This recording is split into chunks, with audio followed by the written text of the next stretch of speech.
যদি চোর ধরে হাত কাটার আইন বাংলাদেশে চালু হয়, 100 জন চোরের হাত কাটো, 1000 চোর তারের মতো সোজা হয়ে যাবে,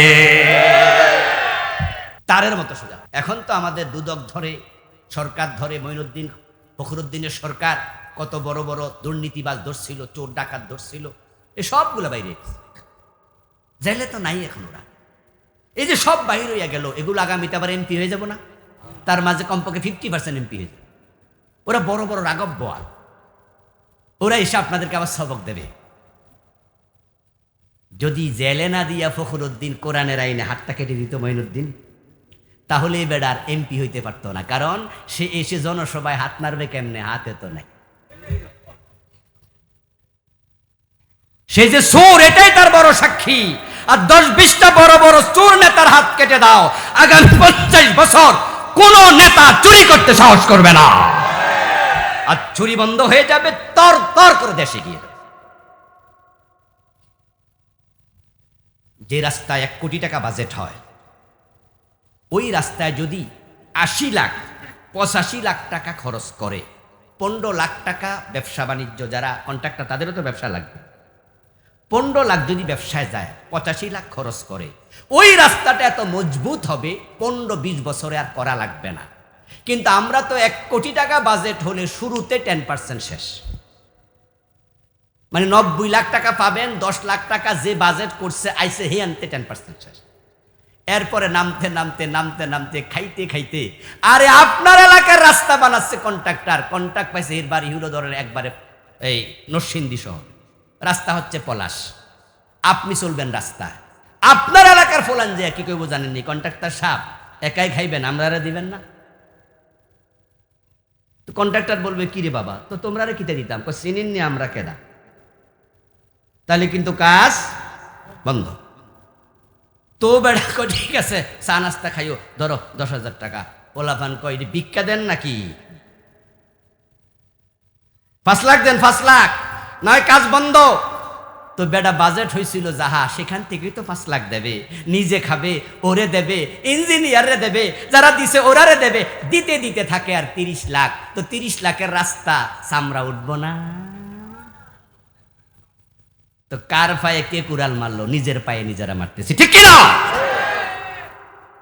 ইসলাম যখন ক্ষমতায় যাবে, চাঁদাবাজি আর থাকবে না। মাদক বাংলাদেশকে শেষ করে দিচ্ছে।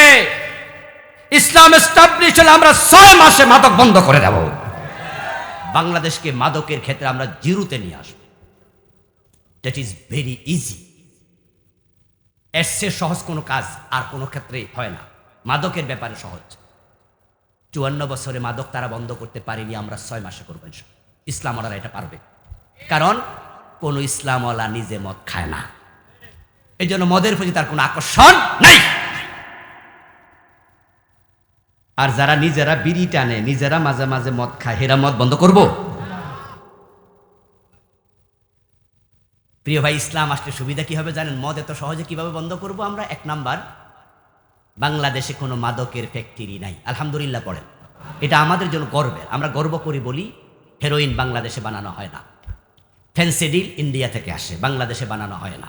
ইয়াবা মায়ানমার থেকে আসে, বাংলাদেশে বানানো হয় না। যত মাদক, বড় বড় বোতল দেখেন মদের, বিভিন্ন জায়গায় বিক্রি করে। শাহজালাল আন্তর্জাতিক বিমানবন্দরের ভিতরে মদের বিশাল দোকান, এক একটা এত বড়। আমি একবার আতর মনে করে গেছিলাম, একবারে সত্য কথা। আমি ওমরায় যাব, তো ওখানে গিয়ে আমি এহরামের কাপড় পরলাম, ওখানে মসজিদের ভিতরে ঢুকে 2 রাকাত নামাজ পড়ে এহরাম বাঁধলাম। তো বেদে বিমানের জন্য অপেক্ষা করছি, সম্ভবত রমাদান মাস চলছিল। তো হাঁটতেছি, ঘুরতেছি, এর মাঝে চোখে পড়ছে যে এত বড় বড় বোতল দেখা যায়। তো ওখানে মদের দোকান হবে, আবার শাহজালাল, কি সুন্দর নাম না, যার প্রতি আমাদের ভালোবাসা জড়িত। আবার বাংলাদেশে মদের দোকান থাকবে, এটা ভাবতেও তো পারিনি, আমি জানতাম না আর কি। তা আমি ভাবছি কিরা, আতরের এত বড় বোতল হয়? আচ্ছা, হইতেও পারে, হয়তো বড় লোকেরা কিনে। আমি 1 কদম 2 কদম করে যাচ্ছি, দেখি যে দোকানের ভিতরে একজন চোখ বড় করে চাইতেছে। কারণ কি রে, হাজি সাহেব আইয়ে কেন? কারণ আমার তো ওমরার কাপড়, তো এহরামের কাপড় পরা, তো হে এমনি চাইতেছে। আমি আস্তে আস্তে করে গেছি, কাছে যাইয়া আমি তখন বুঝছি যে আসলে আতর। সকল মদ যেহেতু বাহির থেকে আসে, 1% 2% মদ দেশে উৎপাদন হয় না। আমরা ক্ষমতা গিয়ে বর্ডার ক্লোজ করে দেব। আমরা বিজিবিকে বলে দেব ভারত থেকে ফেনসিডিল ঢুকবে না, ঢুকলে তোমাদের খবর আছে, চাকরি থাকবে না। এয়ারফোর্সকে বলে দেব বিমানে করে কোনো হেরোইন আসবে না। নেভিকে বলে দেব সাগর পথে কোনো মদ ঢুকবে না। বর্ডার যদি ক্লোজ হয়ে যায়, আমাদের অফিসাররা সিরিয়াস হয়ে যায়, তো মদখোর মদ খাবে কেমনে? মদ তো পাবেই না। এরপরেও যদি লুকাইয়া শুকাইয়া কিছু ঢোকে, আমরা 80 বেতেরান চালু করে দেব, পিঠের চামড়া থাকবে না। ঠেলার নাম মায়ের উপরে মাইরে পাগলা বালা হইয়া যাও। দেখ পাগলা গারদেও যদি পাগলামি বেশি করে, তাহলে ওষুধ হলো পিডাও, পিডাইলে পাগলেও ডরা। হযরত ওমর কি ছেলেকে 80 বেত দেন নাই? কথা বলেন না, দিয়েছে। দিস ইজ ইসলাম। মদ্যপানের অপরাধে প্রিয় পুত্রকে নিজ করে মেরেছ দুররা, মরেছে পুত্র তোমারই চোখের পরে। রাজার ছেলেকে ছাড়া হবে না। যদি বাংলাদেশে 6 মাস এ শাস্তি আমরা দেই, টেলিভিশনে দেখাবো, ইউটিউবে আপলোড করে দেব। এখন তো হাতে হাতে মোবাইল আছে, আছে না? কেমনে 80 বেত দিতেছে, 50টা 100টা মোবাইলে লাইভ দিবে পাবলিক। যখন মদখোর ওই নরসিংদী বইয়া বইয়া দেখবে, ঠান্ডা পানি খাওয়া শুরু করবে।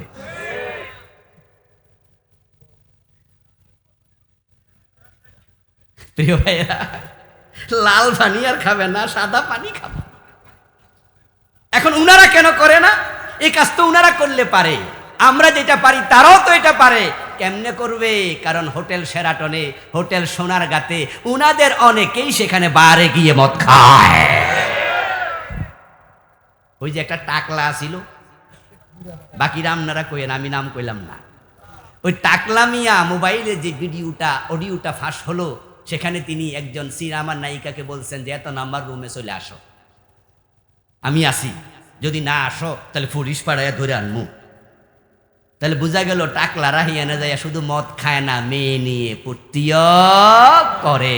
এই জন্য 54 বছরে মাদক নির্মূলের কোনো কার্যকরী পদক্ষেপ আগেকার কোন নেতা নেয় নাই। প্রিয় নবী সাল্লাল্লাহু আলাইহি ওয়াসাল্লাম আমাদের একমাত্র আদর্শ। উনি আমাদের একমাত্র কি আদর্শ। আদর্শের আরেকটি বাংলা শব্দ হলো নমুনা। নমুনা। আমরা যখন গায়ের জামা বানাই, টেইলারের কাছে যদি আমার একটা জামা দিয়ে বলি যে আপনারে এখন যে নতুন কাপড়টা দিলাম, এটার মাপ হবে আমার আগের জামা, আমার গায়ে আর একটা জামা পুরাতন, এটা দিয়ে এসে বলি এটার মাপে নতুনটা বানাবেন, তাহলে টেইলার বলে ঠিক আছে।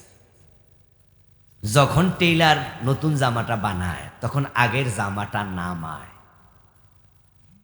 নামাইয়া এটা টেবিলের মাঝে ধরে, ধরে এবার এটা মাপে যে হাতা কতটুকু, লম্বা কতটুকু, সাইডে কতটুকু, কলার কতটুকু, এটা মেপে মেপে নতুনটা বানাবে। যদি উনি এটা না মেপে মন মতো বানায়, তাহলে মাপ কি মিলবে? এমনও হতে পারে জামা আমার চেয়ে লম্বা হয়ে যাবে, এটা আমার টাকনু গিরার নিচে চলে যাবে।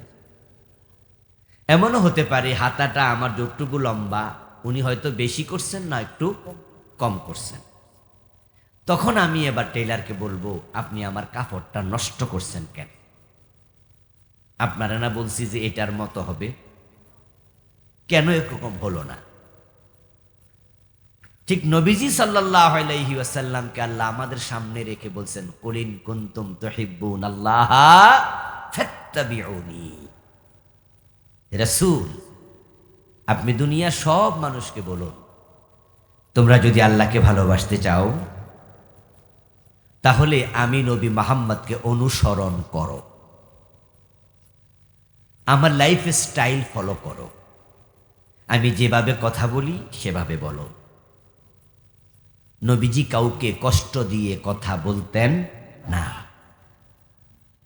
যারা মানুষকে কষ্ট দিয়ে কথা বলে, অযথা রাগারাগি করে। এই জাতীয় মানুষ তারা আল্লাহর প্রিয় বান্দা নন, তারা মানুষের কাছেও প্রিয় ব্যক্তি নন। এজন্য নবীজিকে আল্লাহ বলেন, ফাবিমা রাহমাতিম মিনাল্লাহি লিনতা লাহুম ওয়ালাউ কুনতা ফাজ্জান গালিযাল কলবি লানফাদ্দু মিন হাওলিক। হে আমার রাসূল, আপনার প্রতি আল্লাহর বিশেষ রহমত, আপনি ব্যবহারে মানুষের প্রতি বড়ই কোমল, আপনার ব্যবহার বড় চমৎকার। নবীজির কাছে যে একবার আসতো, নবীজি দুশ্মন হলেও সে দোস্তে পরিণত হতো, বন্ধু হয়ে যেত। ওয়ালাউ কুনতা ফাজ্জান, যদি আপনি কর্কশবাসী হতেন, গালিযাল কলবি, আপনার অন্তরটা কঠোর হতো, লানফাদ্দু মিন হাওলিক, তাহলে আপনার সাহাবারা আপনার কাছ থেকে তারা দূরে সরে যেত। নবীজিকে আল্লাহ তাআলা দিয়েছেন কোমল ব্যবহারের মালিক বানিয়ে। এজন্য সাহাবারা উনার কাছে আসলে আর বাড়ি যাইতে চাইতো না। সুবহানাল্লাহ পড়ে। উনার সংস্পর্শ নেয়ার জন্য, সংস্রব নেয়ার জন্য 70 জনের বেশি সাহাবী তারা ঘর বাড়িও বানায় নাই, তারা মসজিদে নববীর বারান্দায় থাকত, যাদেরকে বলা হয় আহলে সুফফা, আসহাবুস সুফফা। নবীজি সাল্লাল্লাহু আলাইহি ওয়াসাল্লাম আমাদের জন্য অনুকরণীয় আদর্শ, তিনি নমুনা, তিনি আইডল, তিনি আইকন, তিনি নামুজাজ, তিনি উসওয়া। আল্লাহ তাআলা সূরা আল ইমরানের 31 নম্বর আয়াতে এটাই বলছেন, তোমরা যদি আল্লাহকে ভালোবাসতে চাও, আল্লাহর ভালোবাসা পেতে চাও, তাহলে নবীকে পুরা জীবনে অনুসরণ করো। নবীজি দারুণ মানুষ ছিলেন। তাহলে আমরা ওয়াজটা যদি এখান থেকে শুরু করি, আমরা রাসূলের সাথে আমাদের আমল মিলাবো। যেখানে মিলে আলহামদুলিল্লাহ পড়ব, যেখানে মিলে না সেখানে তাওবা করে আবার নতুন করে মিলাবো। রাজি আছেন তো ইনশাআল্লাহ? তাহলে ওয়াজ কাজে লাগবে। নবীজি কোন স্ত্রীদের গায়ে হাত দিয়েছেন? কাউকে বকাবকি করতেন? ঠিক বউ মারে এমন 2-4 জন স্বামী এখানে আছে কিনা? আত্মসমালোচনা করেন। নিজের স্ত্রীদের সাথে আপনি রাফ বিহেভ করেন কিনা? যদি করেন তাহলে আপনার চরিত্রের এই দিকটা নবীজির সাথে মিলে নাই। অথচ আল্লাহ তাআলা প্রিয় নবীজিকে আমাদের সামনে রেখে বলছেন, লাকাদ কানা লাকুম ফি রাসূলিল্লাহি উসওয়াতুন হাসানাহ। আমি আল্লাহ রাসূলুল্লাহর জীবনে তোমাদের জন্য সর্বোত্তম আদর্শ রেখেছি। ওই যে আমার দেয়া উদাহরণ, পুরান জামার সাথে নতুন জামাটা মিলতে হবে, নচেত আমরা টেইলারকে বলবো আপনি আমার জামা নষ্ট করলেন কেন, এখন তো এটা আমার গায়ে লাগে না, এটা তো বেশি হয়েছে বা কম হয়েছে। আল্লাহ অর্ডার করছে নবীর জীবনের সাথে তাকে আদর্শ মেনে তোমাদের জীবন গঠন করো। যারা করবেন না, হাসরের ময়দানে আল্লাহ জিজ্ঞাসা করবেন কেন করো নাই। আল্লাহর সামনে জবাব দেওয়ার জন্য কি আমরা হাসরের দিন হাজির হব না? কেউ কি লুকায়া থাকতে পারবেন? ইয়াসলাউনাহা ইয়াউমাদ্দিন ওয়া মা হুম আনহা বিগাইবিন ওয়া ইযাল কুবুরু বুসিরাত। প্রিয় ভাইরা, ইতিমধ্যে একবারে মাঠ কিন্তু ভর্তি হয়ে গেছে, আলহামদুলিল্লাহ পড়েন। তো যারা নতুন আসতেছে তারা কিন্তু কষ্ট পাচ্ছে, ওই যে হাইটা হাইটা দুধ দিয়ে আসতে হয়। আপনারা কি একটু ফাঁকা জায়গা ফিল আপ করবেন? একটু প্লিজ, একটু প্লিজ। আপনারা যারা ফাঁকা আছে, শীতকাল তো, কাছাকাছি বসলে তো অসুবিধা নেই, অন্য ভাইদের উপকার হবে। যারা এখন ঢুকবে তারা তো জায়গা পাবে না। প্লিজ প্লিজ সামনে চলে আসেন, এটা জিকির করুন, লা ইলাহা ইল্লাল্লাহ।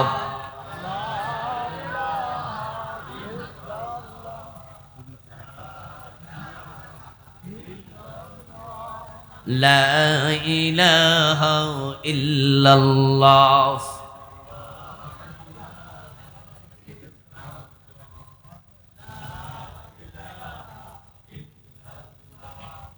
লা ইলাহা ইল্লাল্লাহ লা ইলাহা ইল্লাল্লাহ মুহাম্মাদুর রাসূলুল্লাহ। প্রিয় ভাইরা, বলছিলাম আল্লাহর সামনে সকলকে হাজির হওয়া লাগবে। যে মাঠে আমরা হাজির হব ওই মাঠের নাম মাহশার। যার নাম কি? হাসরের ময়দান, মাহশার। ওখানে পৃথিবীতে আগমনকারী একজন মানুষও অনুপস্থিত থাকতে পারবে না। ওমা হুম আনহা বিগাইবিন। সেখান থেকে গায়েব থাকতে পারবে না। গায়েব মানি অনুপস্থিত, আর হাজির মানি উপস্থিত। আল্লাহ বলতেছে একজনও অনুপস্থিত থাকতে পারবে না। হাসরের ময়দানের দৈর্ঘ্য হবে 50,000 বছর। কত বছর? তাউরুজুল মালাইকাতু ওয়ার রূহু ইলাইহি ফি ইয়াউমিন কানা মিকদারুহু 50,000 সানা। এটা কোরআন শরীফের আয়াত। আল্লাহ বলতেছে ওই দিনের দৈর্ঘ্য হবে 50,000 বছর। আমাদের দেশে আজকের পৃথিবীতে 24 ঘন্টা একদিন, আর হাসরের ময়দানের একদিন হবে 50,000 বছর। তো আল্লাহ সেখানে মানুষকে উপস্থিত করবেন শুধু একটা কারণে। কারণ শুধু অনলি ওয়ান রিজন, একটা কারণ। সেটা হচ্ছে দুনিয়ায় যে হায়াত দিছিলাম, সময় দিছিলাম, এটা আমার পথে নবীকে অনুসরণ করে ব্যয় করেছ কিনা জবাব দাও। হাসরের ময়দানে মানুষ ঢুকবে, তাদেরকে 2 কদমের উপরে দাঁড় করিয়ে রাখা হবে। قال رسول الله صلى الله عليه وسلم لا تزول قدم ابن آدم حتى يسأل عن 5। নবীজি বলছেন 5টি প্রশ্নের জবাব দেওয়ার আগে কোন মানুষকে তার পা নাড়তে দেয়া হবে না। হাসরের ময়দানে মানুষ কদম নাড়তে পারবে না। আমি আখিরাত নিয়ে একটি বই লিখেছি। আমার লেখা আলহামদুলিল্লাহ 8টা বই আছে। আরেকটা এই মাসের শেষ দিকে, আগামী 2-3 দিন পরে আসবে আশা করছি, 9 নাম্বার বই। আখিরাতের বইটাতে আমি 500-র উপরে হাদিস আনছি। ওইটার নাম দিয়েছি ওহির আয়নায় পরকাল। এখন যে হাদিসটা বললাম 5টি প্রশ্নের আগে কদম নাড়তে পারবে না, এই হাদিসটা লিখেছি ওই বইতে। এই হাদিসটা ছাত্র জীবনে পড়েছি, কিন্তু বইটা লিখতে গিয়ে একটা নতুন হাদিস পাইছি আমি, যেটা আমি আর কোনোদিন পাইনি। ওই হাদিসটা হলো, হাসরের ময়দানে যারা ঢুকবে তাদের জন্য জায়গা বরাদ্দ থাকবেই 2 পা পরিমাণ। তো এর সে বেশি জায়গাই নাই, সে নাড়ব কেমনে? আমি কি কথা বুঝাইতে পারছি? ছাত্র জীবনে যে হাদিসটা পড়ছি, 5টা প্রশ্নের জবাব দেওয়ার আগে কদম নাড়তে পারবে না। আর বই লেখার সময় যে হাদিস পাইছি আরেকটা নতুন, সেটা হলো পা নাড়বে কেমনে? নাড়ার জায়গাই তো নাই, বরাদ্দই আছে 2 পা। আল্লাহু আকবার। মানুষদেরকে আল্লাহ তাআলা 50,000 বছর পর্যন্ত 2 পায়ের উপরে দাঁড় করায় রাখবেন। তাদেরকে সেদিন শুধু প্রশ্ন করা হবে, তারা সেদিন জবাব দেবে। যারা জবাব ভালো দেবে তারা জান্নাত পেয়ে যাবে, যারা জবাব দিতে পারবে না তারা জাহান্নামে যাওয়া লাগবে। আল্লাহ যেহেতু প্রশ্ন করার জন্য সেখানে হাজির করবেন, আমল নামা ডান হাতে বাম হাতে একজনকে এক একভাবে দিবেন, তাহলে বোঝা গেল যে দুনিয়ার যা করেন তার হিসাব আপনাকে দিতেই হবে। তো নবীজিকে অনুসরণ করে যারা জীবন চালাবে, নবীজি বলছেন মান আহাব্বা সুন্নতি ফাকাদ আহাব্বানি। যে আমার সুন্নাহকে, আমার লাইফ স্টাইলকে ফলো করে, আমার রীতিনীতি ফলো করে, আমার জীবন আচার ফলো করে, আমার মতো করে জীবন চালায়, ফাকাদ আহাব্বানি, প্রমাণ হলো সে আমি নবীকে ভালোবাসে। ওয়া মান আহাব্বানি কানা মাই ফিল জান্নাহ, আর যে আমি নবীকে আমার জীবন চরিত প্রমাণ করলো ভালোবাসে, আমল করে করে আমার জীবন ফলো করে আমাকে ভালোবাসার প্রমাণ দিল, কানা মাই ফিল জান্নাহ, সে জান্নাতে আমার সাথে ঢুকবে। ফাত্তাবিউনি ইউহিব্বুকুমুল্লাহ, হে নবী আপনি বলুন তোমরা আল্লাহকে ভালোবাসতে চাইলে ফাত্তাবিউনি, আমাকে অনুসরণ করো। ইউহিব্বুকুমুল্লাহ, যে নবীকে অনুসরণ করে জীবন সাজায়। এবার আল্লাহর ঘোষণা পবিত্র কোরআনে, ইউহিব্বুকুমুল্লাহ, আল্লাহ বলে এমন লোকদেরকে আমি আল্লাহ নিজে ভালোবাসি। আল্লাহ আমাদের ভালোবাসবেন।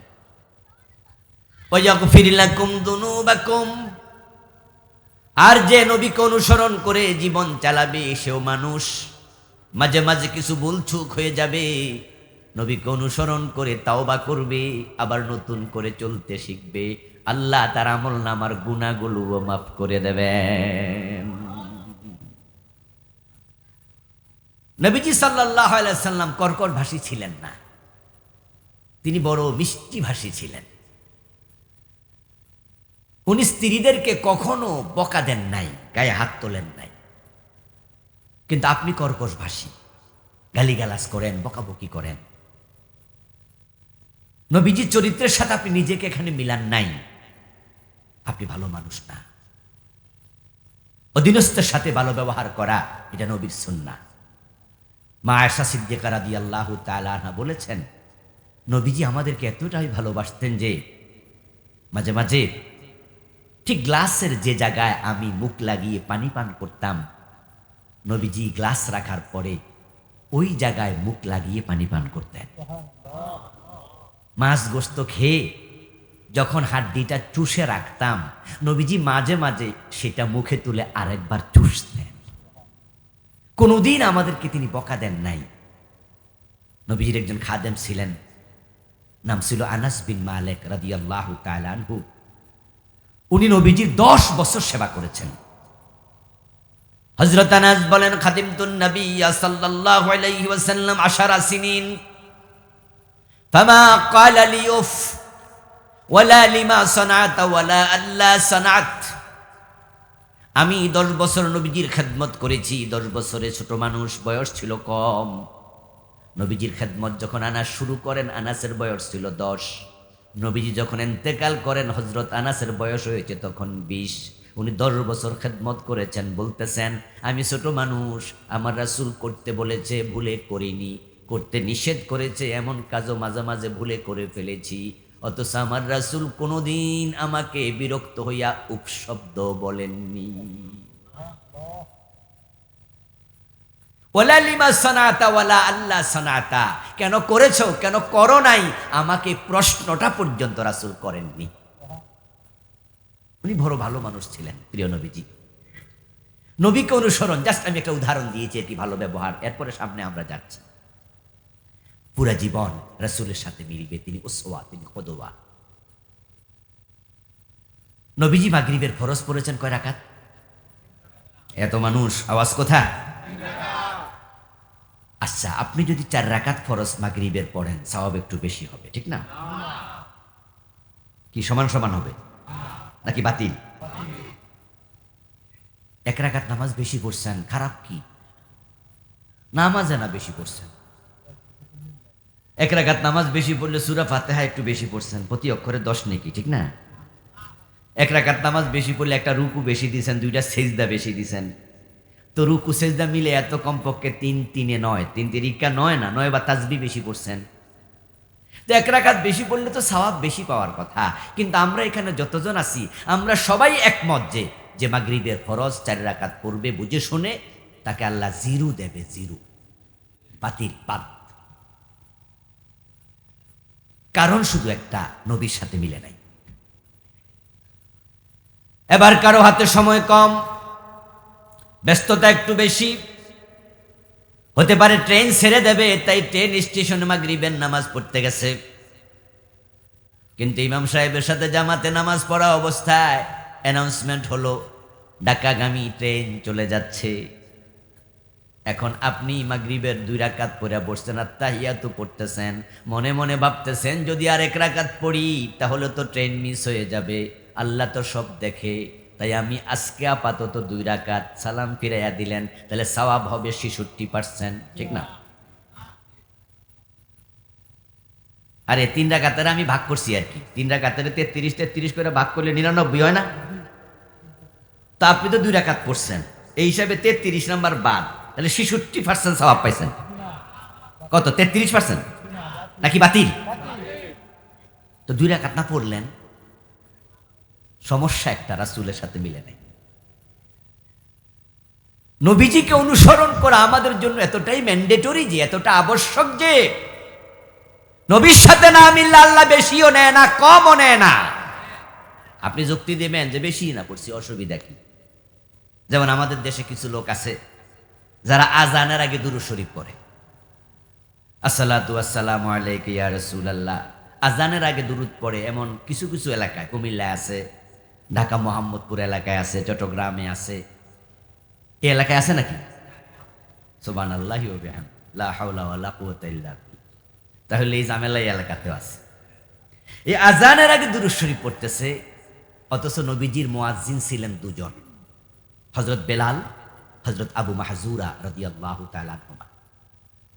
নবীজি 2 জনকে আজান শিখাইছে, আজান হবে শুরু আল্লাহু আকবার, কি বলে?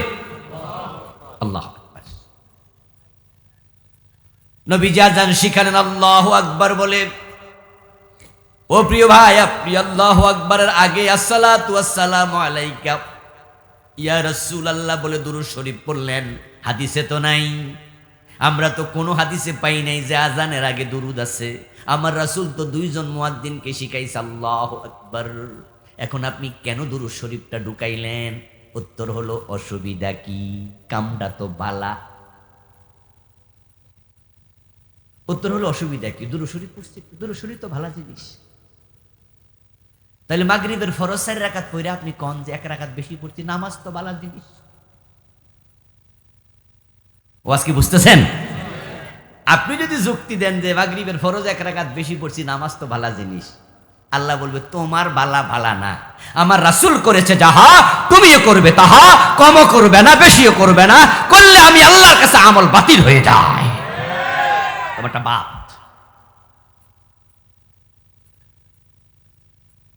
মাথার মাপে টুপি হবে, গায়ের মাপে জামা হবে। টুপি আপনার, মাথা আপনার, মাপও আপনার, জামা আপনার, শরীর আপনার, কাপড় আপনার, মাপও আপনার। কিন্তু ইসলামটা আপনারও না, আপনার বাপ দাদারও না, আপনার ফিরে না। ইসলাম আল্লাহ, আল্লাহর ইসলাম রাসূলুল্লাহর মাপে হওয়া লাগে। আল্লাহর ইসলাম আপনার মাপে হবে না, আপনার যুক্তি দিয়ে চলবে না, নবীর মাপে। কলিন কুনতুম তুহিব্বুনাল্লাহ ফাত্তাবিউনি, আমাকে মানো, আমাকে অনুসরণ করো, আমাকে মানলে জান্নাত। আপনি যুক্তি দিয়ে ইসলামে নতুন বাড়াবেন না, এটা বেদাত, এটা হারাম, এটা গুনাহ। আচ্ছা, আজান কি খারাপ জিনিস না ভালো জিনিস? সবাই বলেন না দয়া করে। ঈদের নামাজে আজান আসেনি? তো মুয়াজ্জিন যদি ঈদের নামাজের দিনও সকাল 7:30টায় আজান দিয়া বই, আর আপনারা জিজ্ঞাসা করেন যে মুয়াজ্জিন সাহেব আজকে 7:30 বাজে কিসের আজান দিলেন? উনি বললেন কেন, ঈদের নামাজের আজান দিছি। তো আপনারা বললেন যে মিয়া, ঈদের নামাজের আজান কি রাসূল শিখাইছে সাহাবীদেরকে? কোন সাহাবী দিছে? রাসূল শিখাইছে? তখন উনি বলল না, শিখায় নাই, অসুবিধা কি, আজান বালা জিনিস। আপনারা সবাই তখন বলবেন যে মিয়া হুজুর, আপনার মন মতো কথা হইল নাকি, আজান বালা জিনিস। তাহলে অন্য বেদাতের ক্ষেত্রে যুক্তি কেন দেন? যাহা বেদাত তাহা সর্বদা পরিত্যাজ্য, এখানে কোনো যুক্তি চলবে না। ইসলাম কি যুক্তির নাম না দলিলের নাম? ইয়েস, রাসূলের মাপে হবে, সুন্নাহর আলোকে হবে। দুরূদ শরীফ পড়লেন আপনি, আজানের আগে যুক্তি দিলেন, ভালো কাজ। তা আমি একটা উদাহরণ দেই, বুঝতে সহজ হবে। জোহরের নামাজ 2 রাকাত পড়ার পরে আত্তাহিয়াতু পড়া লাগে না? পড়েননি আপনারা? পড়েননি? আচ্ছা, আত্তাহিয়াতুর মাঝে কি পর্যন্ত পড়েন? আবদুহু ওয়া রাসূলু। ওখানে কি দুরূদ শরীফ পড়েন? কেউ যদি মনে করে দুরূদ বালা জিনিস পড়ালাই, টাইম তো হাতে আছে, তাহলে হানাফি মাযহাবের ফতোয়া হলো তাকে সাহু সেজদা দিতে হবে। ভুলে পড়লেও সাহু সেজদা, ইচ্ছা করে পড়লেও সাহু সেজদা। আচ্ছা, সাহু সেজদা শকে দেয় না জরিমানা? সবাই কথা কয় না কেন ভাইয়েরা? সাহু সেজদা শকে দেয় না জরিমানা? তো দুরূদ শরীফ পড়লে জরিমানা দেওয়া, এটা জরিমানা হইব, এটা বালা কাম। সওয়াব তো আরো বেশি পাওয়ার কথা। কিন্তু হানাফি মাযহাবের ফতোয়া হলো সাহু সেজদা দিতে হবে। সাহু সেজদা দেওয়া ওয়াজিব, না দিলে গুনাহ হবে, নামাজ বাতিল হয়ে যাবে। তাহলে বোঝা গেল আপনার যুক্তিতে ইসলাম চলবে না। ওয়াজ একদিনে অনেক করা যায় না, কিন্তু ওয়াজের কিছু কিছু পয়েন্ট আছে যেটা মনে রাখলে জীবনটাই সোজা হয়ে যায়, সঠিক রাস্তায় চলে যায়। নবীজি মুহাম্মদ সাল্লাল্লাহু আলাইহি ওয়াসাল্লাম আমাদের মডেল, তিনি আমাদের আদর্শ। ওনার মতো আমরা হব। তিনি যা বলেছেন আমরা তাই বলবো, তিনি যা করেছেন আমরা তাই করব, তার মতো করে পুরা জীবন সাজাবো। যখন টয়লেটে ঢোকেন তখন বাম পা দেন, কিন্তু মসজিদে ঢোকার সময় কোন পা? কারণ রাসূল এভাবে ঢুকেছেন। আপনি খাওয়ার সময় ডান হাত খান, ডান হাতে খান, এটা ইউজ করেন, কিন্তু টয়লেটে পানি যখন ইউজ করেন তখন কি ডান হাত না বাম হাত? এই যে ভেরিয়েশন, এই যে ভিন্নতা, এটা আপনার আমার বানানো না, এটাও রাসূলুল্লাহর সুন্নাত। নবীজি শিখিয়েছেন সাহাবাদেরকে। ইভেন আমরা যে টয়লেটে টিস্যু ইউজ করি বা ঢিলা ইউজ করি, সেটাও বেজর হওয়া সুন্নাত। নবীজি শিখাইছে 3টা ব্যবহার করো। নবীজির পুরা জীবনটাই আমাদের জন্য অনুকরণীয়। কিন্তু দুঃখজনক কথা কি জানেন? আমরা মসজিদে ঢুকতে সকলে ডান পা দিয়ে ঢুকি, নামাজ আল্লাহু আকবার বলে শুরু করি, সালাম ফিরিয়ে শেষ করি, বাম পা দিয়ে মসজিদ থেকে বের হই। তা নিয়ে আমাদের মাঝে কোনো ঝগড়া নাই, দ্বিমত নাই, নবীর সুন্নাহ সবাই মানি। কিন্তু এই মানুষগুলো যখন মসজিদের বাইরে যায়, ব্যবসা প্রতিষ্ঠানে আর রাসূলের সুন্নাহ ফলো করে ব্যবসা করে না, তখন এই নামাজি ওজনে কম দেয়, নামাজি মালে ভেজাল দেয়, নামাজি 2 নাম্বারই মালকে 1 নাম্বার করে বেচালায়। এমন হারামি আছে না নাই? মুখে দাড়ি রাখছে, সুদে টাকা লাগাই বসে রয়েছে। মসজিদে ঢুকে তুমি রাসূলের সুন্নাহকে এত শক্ত করে ধরলা দোস্ত, ব্যবসায় গিয়ে ভুলে গেলা। এই জন্য নবীজি বলছেন, আত-তাজিরুস সাদুকুল আমিন মা'আন নাবিয়্যিনা ওয়াস-সিদ্দীকিনা ওয়াশ-শুহাদা। যারা মসজিদে আমি নবীকে যেমন ফলো করে, ব্যবসা করতে গিয়ে আমাকে ফলো করে। মক্কার লোকেরা আমি নবীকে আল আমিন বলেছে, যারা ব্যবসা করার সময় আল আমিন হয়, আত-তাজিরুস সাদুকিন, আমাকে মক্কার লোকেরা সাদিক বলেছে। নবীজিকে মক্কার লোকেরা নাম ধরে রাখতে ভুলে গেছে। রাসূলুল্লাহ সাল্লাল্লাহু আলাইহি সাল্লামের নাম যে মুহাম্মদ, এই শব্দ মক্কার লোকেরা ভুলে গিয়েছিল। উনাকে দেখলে তারা বলতো আল আমিন আসতেছে। কে? আল আমিন বড় বিশ্বাসী। এই লোকটা কখনো বিশ্বাসের খেলাপ কিছু করে না, বিশ্বাসঘাতকতা করে না। উনি যাহা বলে তাহাই বিশ্বাসযোগ্য। সাদিক আসতেছে। সাদিক মানে সত্যবাদী, যে জীবনে কখনো মিথ্যা কথা বলে না। মুসলমান, নবীজিকে এই উপাধিগুলো এটা কিন্তু মুসলমানরা দেয় নাই, এটা মক্কার কাফেররা দিয়েছে। নবুয়তের পরে নয়, কিন্তু এটা নবুয়তের আগে। প্রিয় নবীজির নবুয়তের পরও তারা দুশ্মনী করত, এটা ঠিক, কিন্তু রাসূলকে তখনও তারা আল আমিন বলে জানতো। আমার রাসূলকে তারা কবি বলছে, গণক বলছে, জাদুকর বলছে, পাগল বলছে, কিন্তু উনি বিশ্বাসঘাতক এ কথা তারা বলে নাই। আমার রাসূলের চরিত্র নিয়ে কোনো প্রশ্ন মক্কার কাফেররা তোলে নাই, কিন্তু কোরআনের সাথে দুশ্মনী করে বলতো এটা নাকি কবিতা। নাউজুবিল্লাহ পড়েন। এটা রাসূল লিখছে, এই জন্য রাসূলকে বলতো কবি। আর কোরআন হচ্ছে ওনার কবিতা। রাসূল বলতেন যে এক আল্লাহ ছাড়া কোনো ইলাহ নাই। মক্কার লোকেরা কইতো এই লোক কয় কিরে পাগল হয়ে গেছেনি, আমাদের বাবা দাদারা 360 খোদার পূজা করত। কাবা শরীফের ভিতরে বাহিরে মূর্তি ছিল কয়টা? তো প্রতিটাই তাদের দেবতা, তাদের খোদা। তখন রাসূল আইসা বলতেছে খোদা কয়জন? কথা বলে না কেন? আল্লাহ কয়জন? আর ওরা দেখছে কয়জন? এখন বাকি 359 জন শেষ নেই। এই জন্য ওরা বলতো লোকটাকে পাগল হয়ে গেছে।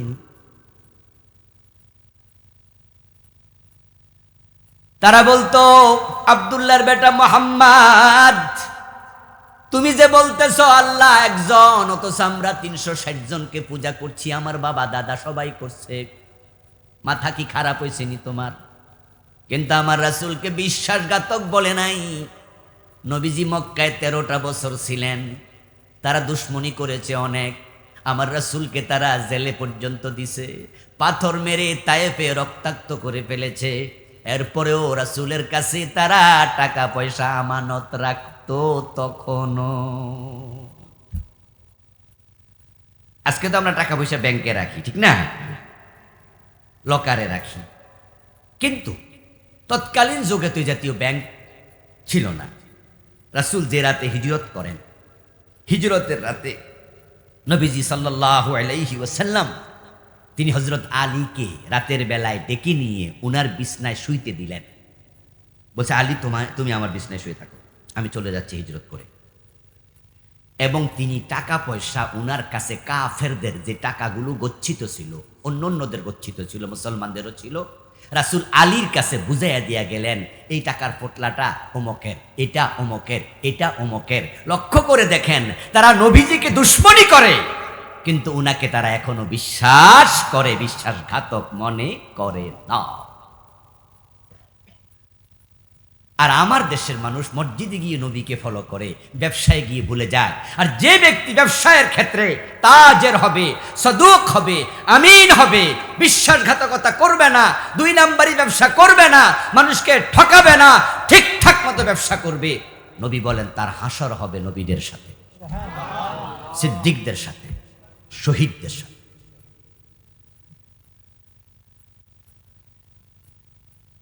সুবহানাল্লাহ, সুবহানাল্লাহ।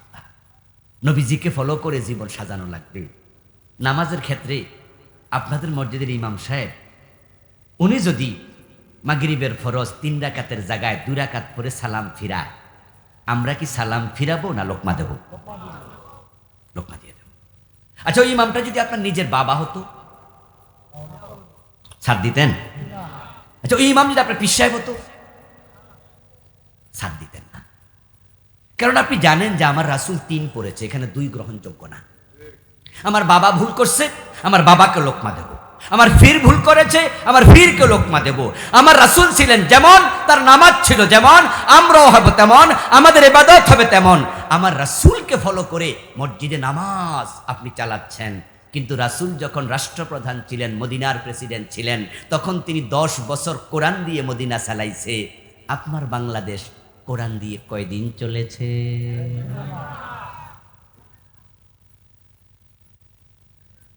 তো নবীজিকে ফলো করে শুধু মসজিদে নামাজ পড়লে জান্নাত, বাকি জীবনে লাগবে না। আসলে আমরা সুবিধাবাদী, আমরা দারুণ সুবিধাবাদী। আমরা কি হিসাব করে জানেন? মসজিদে ডান পা দিয়ে ঢুকলে কোনো লস নাই, বাম পা দিয়ে বের হলে কোনো লস নাই, 3 রাকাত মাগরিব পড়লে কোনো লস নাই, মসজিদে রাসূলকে ফলো করলে লস নাই। কিন্তু কোরআন দিয়ে দেশ চালাইলে বড় সমস্যা।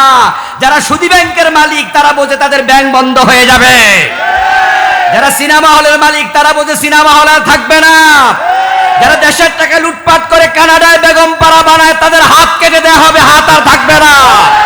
যারা মদের ব্যবসা করে তাদের পিঠের চামড়া থাকবে না, মদ খেলে 80 বের চালু করা হবে।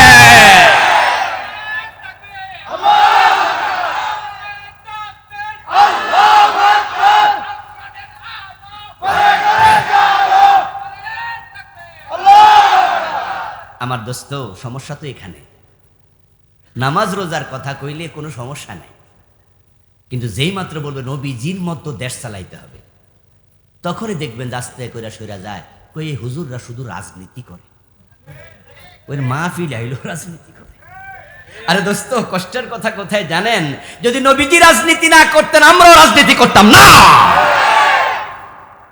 কিন্তু প্রিয় নবীর জীবনে কি রাজনীতি নাই? তো তাহলে আপনি আমার দোষ দেন কেন? আল্লাহর কোরআনে কি রাজনীতির আয়াত নাই? ওমান লাম ইয়াহকুম বিমা আনজালাল্লাহু ফাউলাইকা হুমুল ফাসিকুন ওমান লাম ইয়াহকুম বিমা আনজালাল্লাহু ফাউলাইকা হুমুজ জালিমুন ওমান লাম ইয়াহকুম বিমা আনজালাল্লাহু ফাউলাইকা হুমুল কাফিরুন। আল্লাহ বলে, আমার নাজিল করা কিতাব দিয়ে যারা সমাজ চালাবে না, আদালত চালাবে না, রাষ্ট্র চালাবে না, তারা ফাসিক, তারা জালেম, তারা কাফের। এ কথা কে বলেছে? আল্লাহ। আমার রাসূল তো কোরআন অনুসরণ করতেন।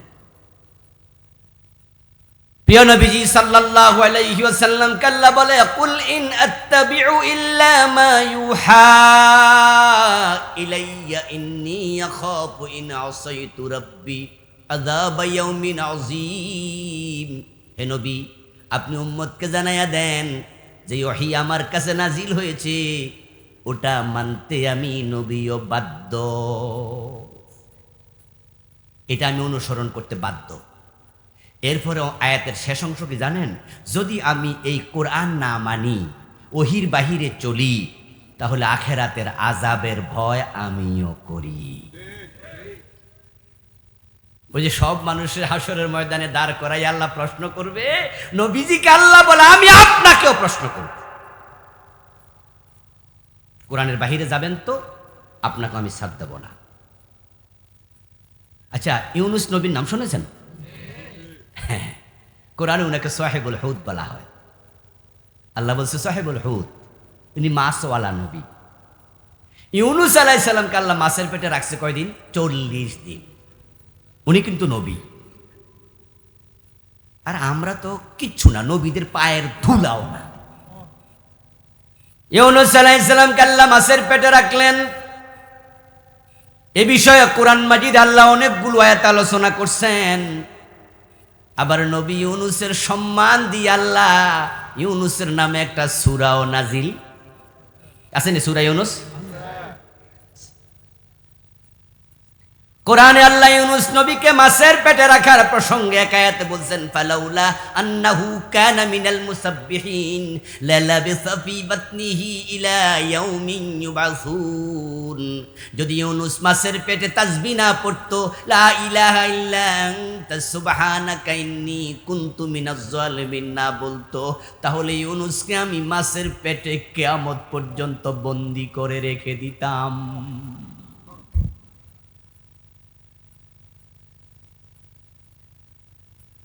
আল্লাহর নাম রহমান, আল্লাহর নাম গফফার, আবার আল্লাহর নাম আজিজ, আল্লাহর নাম জব্বার, আরেক নাম কাহ্হার। আল্লাহর রহমত যেমন বেশি, আল্লাহর শাস্তিও। এজন্য শুধুমাত্র রহমান আর রহিম শুনে ধোকায় ফেরেন না, ওই জব্বার আর কাহ্হারকে ভুলে যাইয়েন না। চারটা একসাথে মাথায় রাখতে হবে। প্রাইভেট কারে উঠছেন, ঢাকায় চলে যাবেন তাড়াতাড়ি, লোকাল বাসে করে যেতে তো অনেক সময় লাগে। আবার লোকাল বাস ফতেগাড়ে থামে, গরমের দিন গরম লাগে, শীতের দিন জানালাও বা কাঁচ ভাঙ্গা শীত ঢোকে। আজকে প্রাইভেট কার পাইয়া আপনি উঠে কি খুশি, ড্রাইভারে বলছেন ড্রাইভার চালাও দেখি কত গতি। ড্রাইভারে 120 মাইলে ঢুকাইছে আর খালে চলে গেছে। এর চেয়ে লোকাল বাস ভালো ছিল না?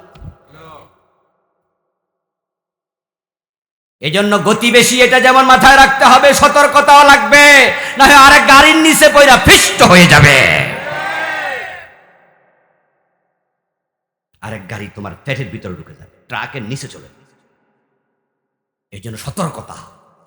শুধু স্পিড বেশি তাই চালাইয়া দিলা, রাস্তা যে আরেক গাড়ি খারাপ রয়েছে এটা খেয়াল করবা না? আল্লাহ রহমান রহিম এটা যেমন সত্য, তিনি আবার কাহ্হার, এটাও সত্য। ইন্না বাতশা রাব্বিকা লাশাদীদ। বাবারে বাবা শব্দ কি! নিশ্চয়ই তোমার রবের ধরা অত্যন্ত শক্ত। ওয়ালা ইউসিকু ওয়াসাকাহু আহাদ। অন্য আয়াতে বলছে আল্লাহর মতো শক্ত করে ধরার ক্ষমতা কারো নাই। তিনি আজিজুন যুনতাকাম, বড় প্রভাবশালী, উনি বড় প্রতিশোধ গ্রহণকারী। যারে ধরে তারে না একবারে চূর্ণ বিচূর্ণ করে ছেড়ে দেয়। এজন্য আল্লাহর সামনে দাঁড়ানোর ব্যাপারে সব সময় ভয় থাকতে হয়। যারাই অন্যায় করছে অতীতে তাকান, ফেরাউন পানির মাঝে ডুবাইয়া মেরে দিচ্ছে। কোরআন নাজিল হয়েছে ফেরাউনের এই ঘটনারও ১৫০০-২০০০ বছর পরে, কিন্তু কোরআনের মাঝে আল্লাহ ফেরাউনের কাহিনী কত সুন্দর করে আমাদের শুনাইছে। ফেরাউনের লাশটা যে পচবে না, গলবে না, থাকবে, কোরআনে এই আয়াত আছে। আল-ইয়াওমা নুনাজ্জিকা বিবাদানিক লিতাকুনা লিমান খালফাকা আয়া। আল্লাহ বলো ফেরাউন তোকে পানিতে চুবালাম, ডুবিয়ে মারলাম, কিন্তু তোর লাশকে আমি রেখে দেব, পরবর্তী প্রজন্ম তোকে দেখে শিখবে। ফেরাউনের মতো জালেম হওয়া যাবে না, হইলে যে আল্লাহ ফেরাউনরে ডুবাইছে আমাকে ডুবানোর ক্ষমতাও আল্লাহর আছে। ফেরাউন যখন পানিতে ডুবে তখন সে কি ঘুমেছিল না সজাগ? আওয়াজ দেন, ঘুমে না সজাগ? একা ছিল না সাথে সৈন্য ছিল? পদত্যাগ করে আসছিল না ক্ষমতায় ছিল? আল্লাহ তাকে ক্ষমতায় রেখে সজাগ রেখে সৈন্য শহর ডুবাইয়া বুঝাইয়া দিছে আল্লাহ ধরলে সৈন্য বাঁচাইতে পারে না। যেমন আমাদের গত সরকার,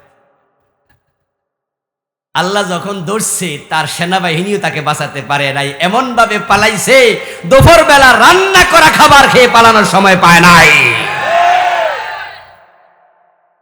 আল্লাহ ধরলে আর ছাড়ে না, কঠিন ব্যাপার।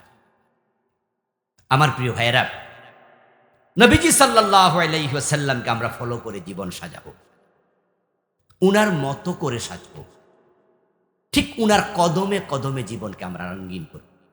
নবীজি মদিনার 10 বছর চালালেন, এমন সুন্দর একটি ইসলামী রাষ্ট্র উপহার দিলেন যে শুধু আল্লাহর কোরআনের আইনের কারণে যে দেশের নাম ছিল, যোগের নাম ছিল জাহিলিয়াতের যোগ, জাহিলিয়াতের এলাকা, জাহেলদের এলাকা, কোরআন যখন আসলো, কোরআন যখন সবাই মানলো, নবীজি ঘোষণা করতেন খাইরুল কুরুনি আর,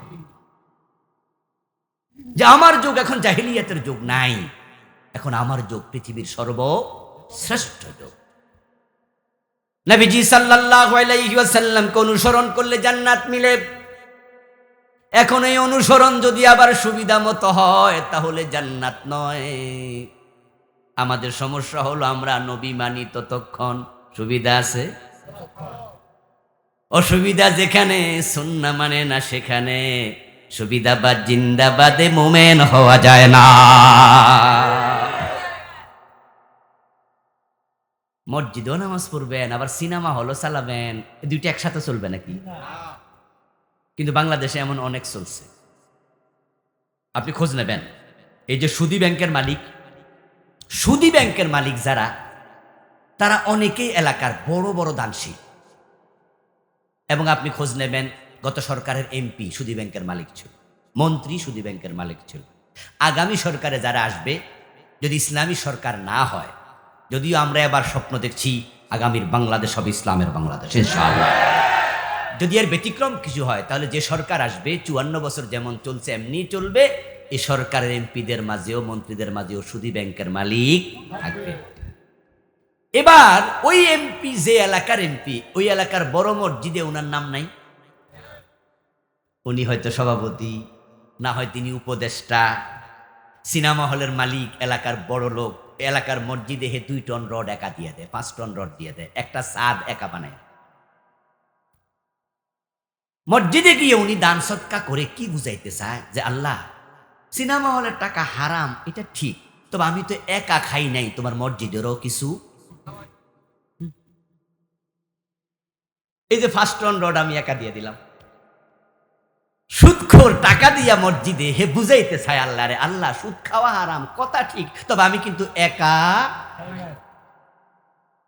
এজন্য ওরা হুজুরের বেতনও বেশি দেয়, দান সৎকাও বেশি করে, একসাথে 2টা চালাচ্ছে, ভাবতেছে তারা বড় চালাক। মসজিদে দিলে আল্লাহ খুশি হয়ে যাবে, ওখানে গুনাহ হয় তো আল্লাহ না রহমান, আল্লাহ ছেড়ে দেবে, এ চিন্তা করছো। অথচ দোস্ত শোনো, হারাম টাকা দান করে সওয়াবের আশা করা কুফর, কবিরা গুনার মাঝে বড়টা।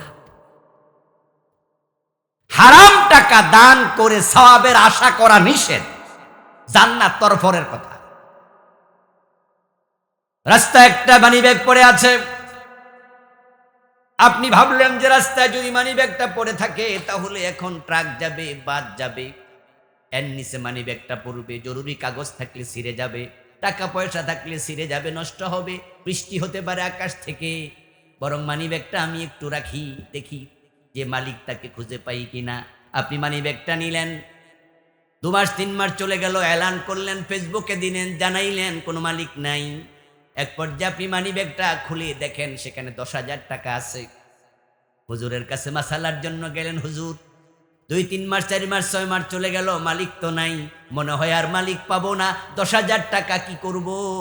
তখন হুজুর ফতুয়া দেবেন, এটা গরিবকে দিয়ে দেন, তবে সওয়াবের নিয়ত করা যাবে না। কারণ যে 10,000 টাকা গরিবরে দিয়েছেন, এই টাকার মালিক আমনে, তো সওয়াবের নিয়ত কেমনে করবেন? এজন্য আপনি গরিবরে দেন আর আল্লাহর কাছে কইয়া দেন যে আল্লাহ এটার মালিক যে, সওয়াবটা হেরে দিও। রাস্তায় পড়ে টাকা থাকা টাকা, ওটা সওয়াবের নিয়তে দেয়া যায় না। আর সুদের টাকা দিয়া বেড়া জান্নাত খোঁজে, মসজিদে দিয়া ভাবে যে আল্লাহ ব্যর্থ দিবে। ব্যাককল কারে কয়? মাহফিলে এসেছেন, আমাদের ওয়াজ টোয়াজ শুনে তো অনেকের মন খারাপ হয়ে যায়। কারণ হচ্ছে কিছু হুজুর আছে আলহামদুলিল্লাহ, যারা খুব নরম তবিয়তের, তো ওরা জিকির আজকারের ওয়াজ বেশি করে, আর মানুষের কয় যে একবার সুবহানাল্লাহ কইবেন, আকাশ জমিনের মাঝখানটা সওয়াবে বইরা যাবে।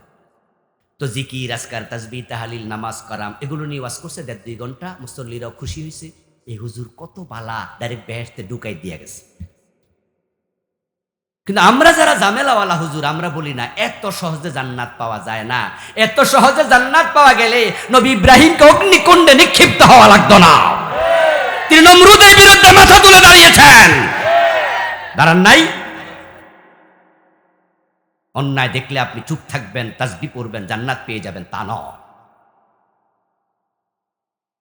এত সহজে জান্নাত মিলে না দোস্ত। মা আতাকুমুর রাসূলু ফাখুযুহু ওয়া মা নাহাকুম আনহু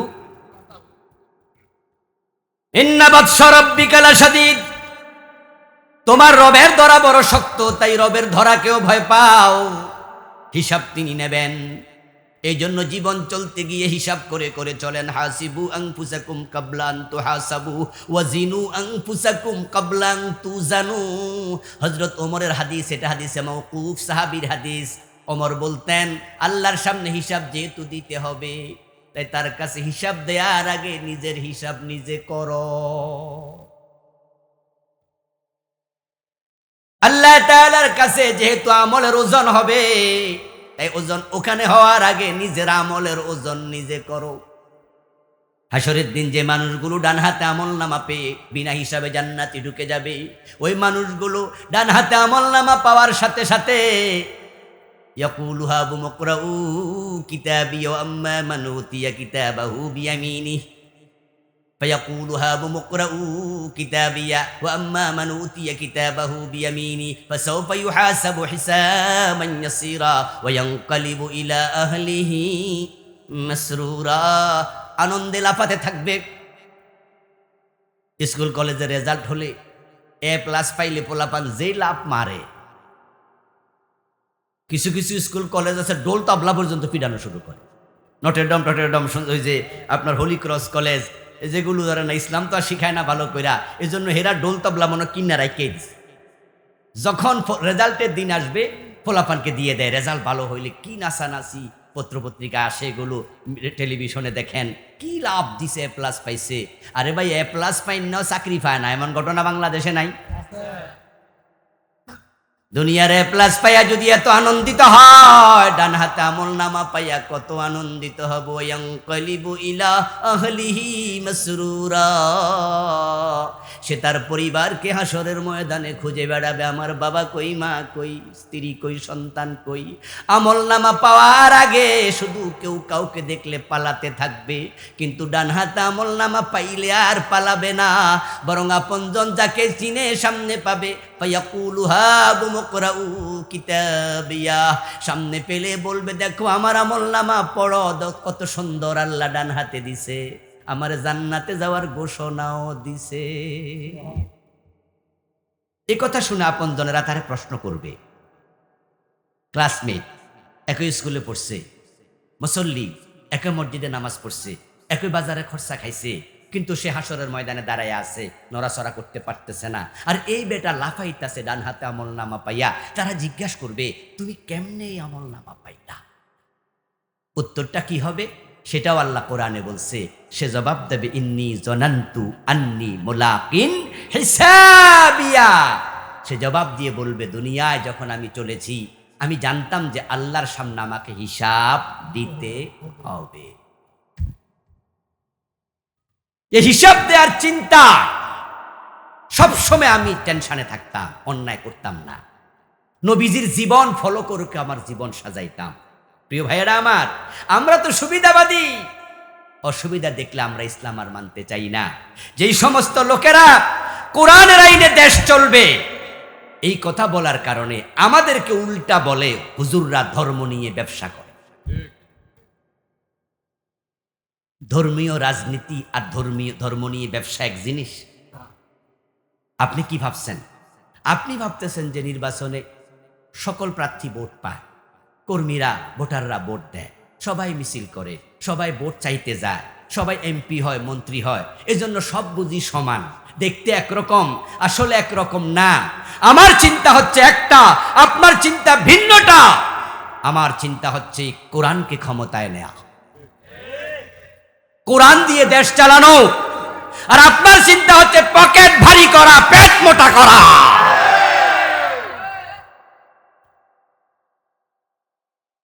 এই জন্য তো আপনি এমপির নমিনেশন কিনতেছেন 10 কোটি টাকা দিয়া। শুনেছেন? 10 কোটি, 15 কোটি, 20 কোটি টাকা দিয়া এমপির নমিনেশন কিনতেছেন। কিন্তু ইসলামী দলগুলোর খোঁজ নেন, বাংলাদেশ ইসলাম যারা চায় তাদের নমিনেশন বিক্রির কোনো সিস্টেমই নাই। কেন? পার্থক্য বোঝেন না।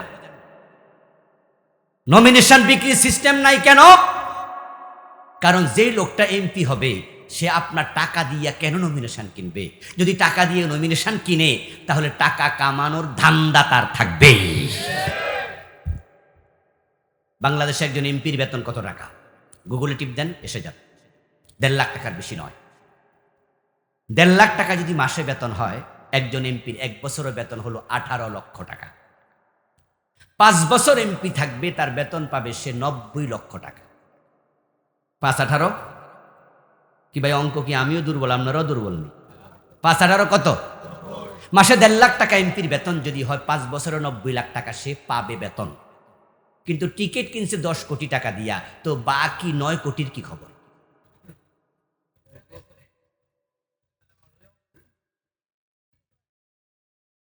আপনাদের রাস্তার যে চামড়া থাকে না, আপনারা আবার দোষ দেন যে এমপি সাহেব কি কাজ করাইলো, রাস্তার চামড়া থাকে না, চেয়ারম্যান সাহেব কি কাম করাইলো, 1.5 বছর পর রাস্তা ভেঙে গেল। দোষ তো আপনাদের। আপনারা তো এমন লোকদেরকে ভোট দেন যাদের কাছে আবার নিজেরা ভোটের আগে টাকা চান। টাকা না দিলে ভোট দেবো না। 1000 করে টাকা দেন, নির্বাচনের আগের দিন তার টাকা দিতে হইব। তা আপনি কেন তার কাছে খেদমত চান?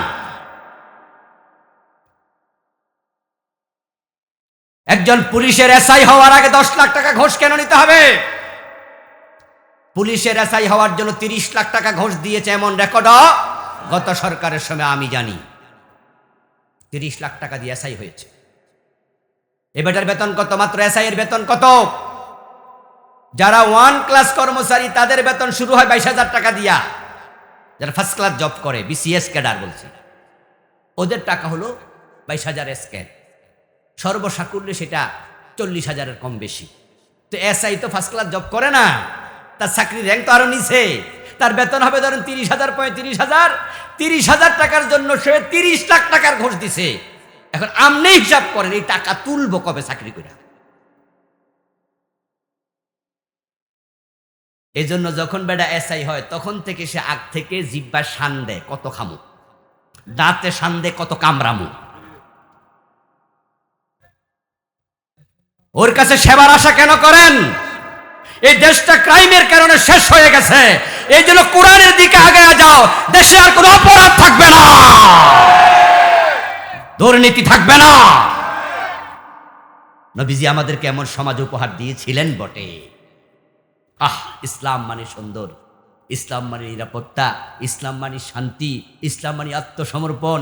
ইসলাম আছে যেখানে সৌন্দর্য আছে সেখানে শান্তি আছে, সেখানে ইসলাম এসেছিল। জাহিলিয়াত তিরোহিত হয়েছিল।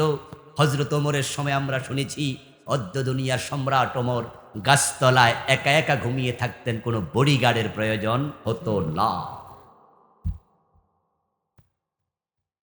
আমার প্রিয় ভাইরা, সমৃদ্ধিও এসেছিল। ইসলাম আসলে সমৃদ্ধিও আসবে। কোরআনে আল্লাহ বলছেন ওয়ান্না হালাল কুরা আমানু ওয়াত্তাকাউ লাফাতাহনা আলাইহিম বারাকাতিম মিনাস সামাই ওয়াল আরদি। তোমরা যদি মুত্তাকি হও, তোমরা যদি, আমি তোমাদের জন্য আসমান এবং জমিনের রিজিকের সব দরজা খুলে দেব। নবীজি সুন্নাহর অনুসরণের বাইরে গেলে শান্তি নাই, কোনো ক্ষেত্রেই হবে না। এটা সুন্নাহ যদি হিন্দুও মানে হিন্দু শান্তি পাবে, কাফের মানলে কাফের শান্তি পাবে। আর মুসলমান নাম দিছেন, সুন্নাহ মানেন না, আপনার জীবনে শান্তি। আমি ফার্স্ট যে সুন্নাহটা দিয়ে শুরু করছিলাম ব্যবহার, আপনি দেখেন সুন্নাহর মাঝে যে মজা। স্বামী স্ত্রী ঝগড়া হয়, হুজুরের কাছে আসছে, হুজুর বউ আসছে, আমার জামাই ভালো না। অফিস থেকে ফিরলেই যে জ্ঞান জ্ঞান গ্যাট গ্যাট শুরু করে হুজুর। যতক্ষণ বাসায় থাকে ততক্ষণই অশান্তি, উনি যতক্ষণ বাহিরে থাকে ততক্ষণই শান্তি। হুজুর কয় তাই বুঝি, বাসায় ঢুকলে ঝগড়া শুরু? কয় হ্যাঁ। তো হুজুর বলল ঠিক আছে, আমি আপনাকে 1 বোতল পানি পরাইয়া দেব। পানি পরাইয়া দিলে আপনার স্বামী যখনই বাসায় ঢুকবে, কলিং বেল টিপ দেবে, তখনই বোতলের পানিটা একটু করে মুখে নেবেন। এটা গিলাও যাবে না, ফালানোও যাবে না, এটা মুখের ভিতরে রেখে দিবেন 1 ঘন্টা, 30 মিনিট 40 মিনিট যতক্ষণ পারেন। 1 সপ্তাহ পরে ফিরে আইসেন, তখন আমি দেখি যদি কাম না হয় নতুন ফু দিন। বুঝলেন কথা? এখন যা দোয়া দিছি আরো বাড়াইয়া, দোয়াও তো বাড়ানো, ডোজ তো বাড়াই দেওয়া যায় না হুইপাদিকের মতো।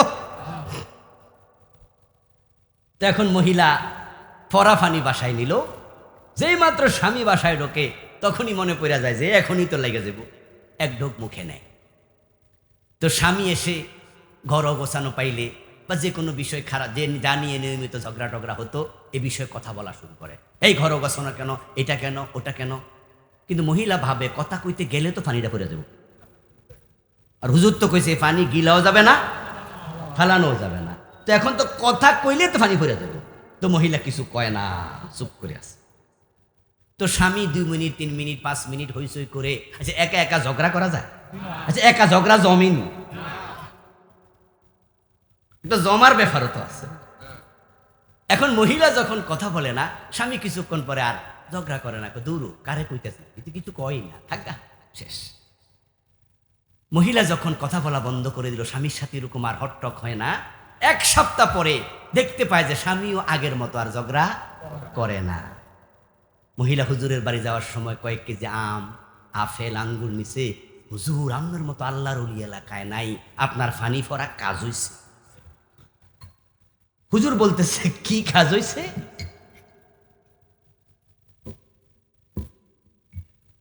বলল যেরকম আমার স্বামী এখন আর ঝগড়া করে না। হুজুর তখন বলল ম্যাডাম, আমি আপনার ঘটনা শুনে বুঝছি 1 হাতে তালি বাজে না,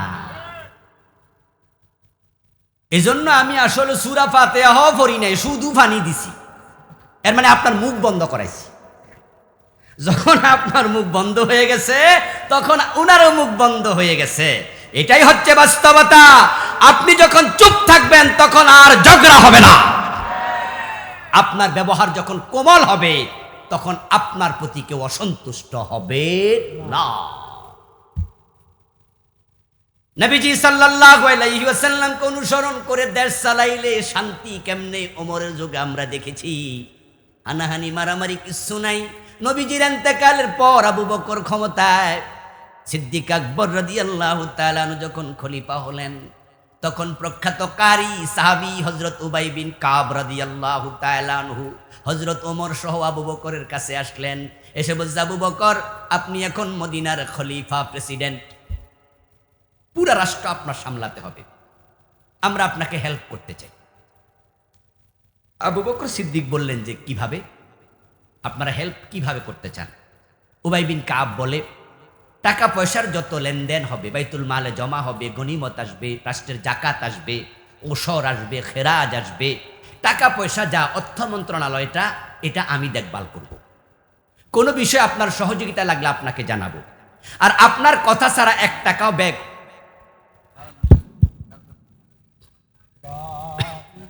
লা ইলাহা ইল্লাল্লাহ, লা ইলাহা ইল্লাল্লাহ, লা ইলাহা ইল্লাল্লাহ মুহাম্মাদুর রাসূলুল্লাহ। প্রিয় ভাইয়েরা, উবাই বিন কাব রাদিয়াল্লাহু তাআলা আনহু বলেন, আমি এটা দেখভাল করব, আপনার কথার বাইরে 1 টাকা খরচ হবে না, তাহলে আপনার উপর একটু চাপ কমবে। অর্থ বিভাগ তো বিশাল ব্যাপার, বিশ্বস্ত লোক লাগে। আর ওমরের দিকে ইঙ্গিত করে বললেন যে ওমরকে আমি প্রস্তাব দিচ্ছি, বিচার বিভাগ উনি সামলাবে, কারণ উনি একটু শক্ত মানুষ, আর পাবলিকের অভ্যাস আছে শক্তের ভক্ত নরমের জম। তো ওমরকে বিচার বিভাগটা দেন, তাহলে ওমর বিচারক। এটা শুনলে পাবলিক অর্ধেক ডরে এমনি তারা অন্যায় ছেড়ে দেবে। আবু বকর বললেন দ্যাটস ওকে। 1 বছর চলে গেল। আবু বকর সিদ্দিক ক্ষমতায় ছিলেন 2 বছর 3-4 মাসের মতো মাত্র। 1 বছর পর উবাই বিন কাব রাদিয়াল্লাহু তাআলা আনহু ওমরকে জিজ্ঞাসা করতেছেন, ওমর আপনারা তো বিচারের দায়িত্ব দিছি। আবু বকর রাদিয়াল্লাহু বলছে যে দেন, এখন আপনি কয়টা বিচার করছেন একটু আমাকে বলেন তো। ওমর ফারুক জবাব দেয়, 1 বছর পার হয়ে গেল, কেউ বিচার চাইতে একজনও আসে নাই। সুবহানাল্লাহ বলেন না কেন ভাইয়েরা? 1 বছর পার হলো, বিচার চাইতে কেউ আমার কাছে আসে না, তো বিচার করমুটা। প্রশ্ন হতে পারে কেন এটা? ওমরের মতো অর্ধ দুনিয়ার সম্রাট গাছতলায় ঘুমায় থাকে, টেনশন নাই, কেন এটা? বহির্বিশ্বের লোকেরা ইসলামী রাষ্ট্র ওমরের সময় পাঠাইতো অবজার্ভ করার জন্য, তারা এসে দেখতো, তারা এসে সেখানে খোঁজ নিত যে অর্ধ দুনিয়া এত শান্তি কেন। শুধু শান্তি আর শান্তি নয়, সমৃদ্ধি ছিল ওমরের যুগে। জাকাত বিভাগের কর্মচারী জাকাতের টাকা কাঁধে নিয়ে হাঁটতো, জাকাত খাওয়ার মতো লোক পাইতো না। দারিদ্রতাও নাই, কেন? উত্তর শুধু একটা, কোরআন। কোরআনের আইন থাকলে শান্তি আসতেই হবে। কোরআন যেখানে এস্টাবলিশড হবে, আল্লাহ তাআলা সূরাতুল হাজের মাঝে বলছেন, আল্লাযীনা ইম্মাক্কান্নাহুম ফিল আরদ আকামুস সালাহ ওয়া আতাউয যাকাত ওয়া আমারু বিল মা'রুফি ওয়া নাহাউ আনিল মুনকার। কোন ভূখণ্ডে যখন মুসলমান ক্ষমতা পাবে, আল্লাহর পক্ষ থেকে 4 দফা কর্মসূচি পালন করবে। 1 নাম্বার আইন করবে নামাজের ব্যাপারে, আজান হলে দোকান বন্ধ করতেই হবে। অফিস আদালত আজানের পরে কিছুক্ষণের জন্য স্টপ হয়ে যাবে। টিউনো অফিসে টিউনো ইমাম হবে, অধীনস্থ কর্মচারীরা নামাজ পড়বে, তার পিছনে তিনি হবেন নেতা সেখানকার। এসপি অফিসে এসপি ইমামতি করবে, ডিসি অফিসে ডিসি ইমামতি করবে, বাইতুল মুকাররম মসজিদে রাষ্ট্রপ্রধান জুমার দিন খুতবা দেবে। আমার রাসূল কি মদিনার ইমাম ছিলেন না, মসজিদ নববীর? আবু বকর কি মসজিদ নববীর ইমাম ছিলেন না? ওমর কি ইমাম ছিলেন না? রাষ্ট্রের নেতা, মসজিদেরও নেতা। যেই টিউনো অফিসে টিউনো সাহেব ইমামতি করে, তার অধীনের ম্যাজিস্ট্রেটেরা, অফিসারেরা তার পিছে নামাজ পড়ে। ওই অফিসে কি ঘোষের লেনদেন আগের মতো চলতে পারে? যেই অফিসে ওসি, থানায় ওসি হবে ইমাম। তার কনস্টেবল, তার দারোগারা হবে তার মুসল্লি।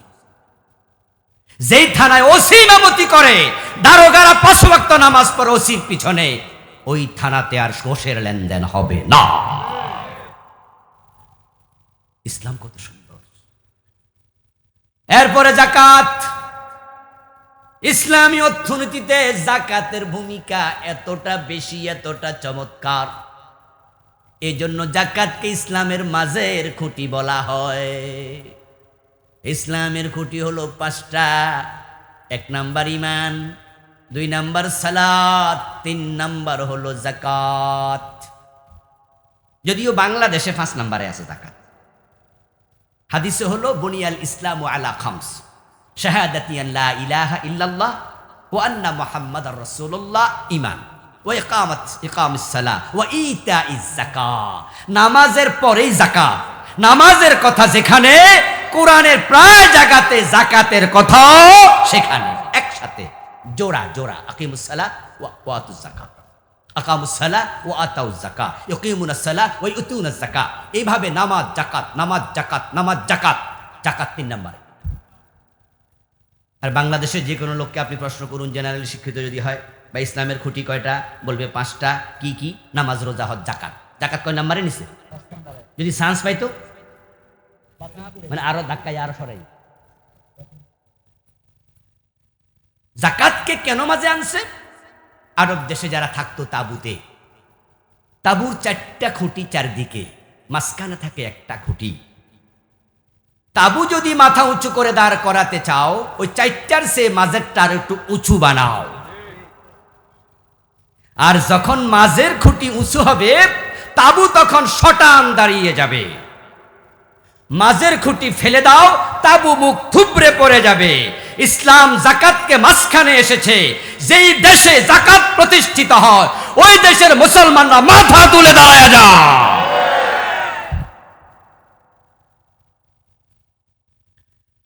নবীজির সময় জাকাত এসেছে, আবু বকরের মাত্র 2-2.5 বছর পরে হযরত ওমরের সময় অর্ধ পৃথিবীতে গরিব আর নাই। জাকাতের টাকা নিবেন? মানুষকে না। যেমন আজকের মাহফিল, একটা উদাহরণ দিই।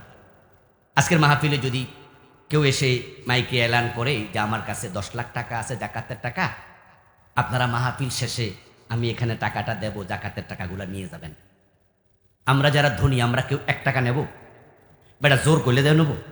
জোর করলেও তো নেব না। আমি জাকাত খাওয়া আমার জন্য হারাম। ইসলামী রাষ্ট্রে জাকাত আসবেই, আসতে থাকবে।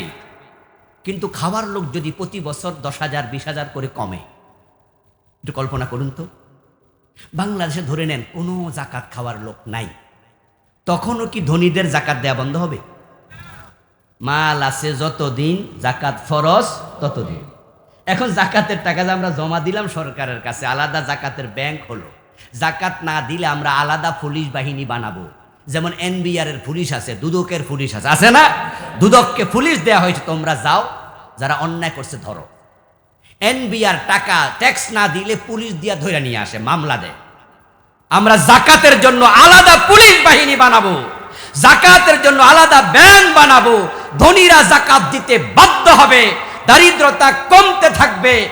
টাকা আসতে আসতে যে আজকে জাকাত খেয়েছে, আগামী 2 বছর পরে সে নিজেও জাকাত দেবে। এখন পুরা বাংলাদেশে একজনও গরিব নাই, ধরে নেন সব ধনী হয়ে গেল। এবার জাকাতের টাকা কি হবে? জাকাত তো আসবে। উত্তর হলো, তখন আমরা এই টাকা বিদেশের লোকদেরকে দেব। ওই শ্রীলঙ্কায় পাঠাবো, ভারতে পাঠাবো। যে দেশে হঠাৎ ঘূর্ণিঝড় হয়েছে, বাড়িঘর ভেঙে গেছে, সুনামি হয়েছে, আমরা ইন্ডিয়া ক্ষতিগ্রস্ত, ওদেরকে বলবো 10,000 কোটি টাকা জাকাতের পান থেকে ইন্ডিয়াকে আমরা বরাদ্দ দিলাম। ইন্ডিয়ার হিন্দুরা শুনে আশ্চর্য হবে যে বাংলাদেশ ছোট্ট রাষ্ট্র, তারা গরিব ছিল, তারা এত টাকা এখন পাইল কোথায়, ধনী হলো কেমনে? খবর আসবে জাকাত দেয় সবাই, ইসলাম প্রতিষ্ঠিত হয়েছে। ইসলামের সৌন্দর্য দেখে হিন্দু দলে দলে মুসলমান হতে শুরু করে দেবে।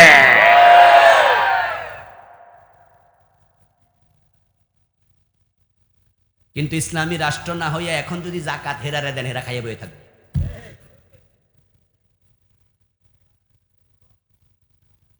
এস আলম গ্রুপ ইসলামী ব্যাংকের 18টা শাখা থেকে টাকা বিদেশে পাচার করেছে 50,000 কোটি, না 80,000, 80,000 কোটি, মাত্র 18টা টাকা। এতগুলো টাকা বিদেশ পাঠাই দিল, আমাদের অর্থমন্ত্রী টের পায় নাই,